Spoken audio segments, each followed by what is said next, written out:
Bazen insan 100 sene camiye gelir gider. Fakat utanmadan yalan söyler. Mümine mürtet der. Gerçek mümine terörist der. Gerçek mümine paralelci der. Zerre kadar istifade edememiş. Dinden nasibi o kadar olmuş onun. Duymamış Allah'ı hiçbir zaman. İçtenleştirememiş Muhammed sevgisini sallallahu aleyhi ve sellem içine. Raşid halifeler yolunu sindirememiş, içtenleştirememiş. İnsanlığın iftihar tablosunun sihahta geçen hadisi gibi.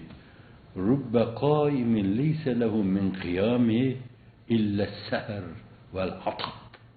Nice ayakta duran kemerbeste ubudiyet gibi, el pençe divan gibi, rükû gibi, sücud gibi, kade gibi, teşehhüd gibi şekli şeyleri eda etmiş ama fakat utanmadan yalan söylemiş, başkalarına iftira atmış, haram yemede beis görmemiş ve kalkmış bir başkası da alınan o rüşvetlere, o paçlara, o haraçlara bunlar armağandır deme, denaet ve şenaatini göstermiş.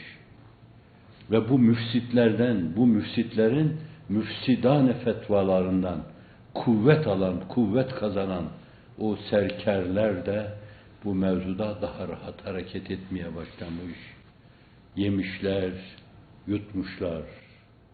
O işin aracısı olan evlatlarına, kızlarına telefon ederken falan şu kadar yerin ihalesini istiyor.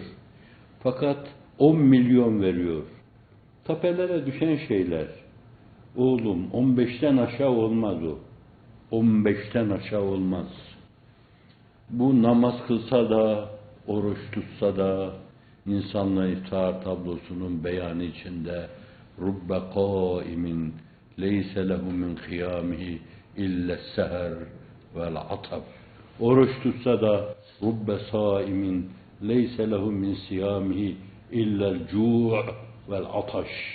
Nice oruç tutanlar vardır ki yanlarına sadece açlıkları ve susuzlukları kar kalmıştır. Meseleyi içtenleştirme, imanı İslam'la taşlandırma, İslam'ı ihsanla taşlandırma. Cibril hadisinde bunlar peşi peşine kendi mertebeleri itibariyle ifade buyuruyor. İman nedir ya Resulallah? Şudur. İslam nedir ya Resulallah? Şudur. İhsan nedir ya Resulallah? Şudur. En ta'budallaha keenneke terahu fe in lem tekun terahu fe innehu yarak.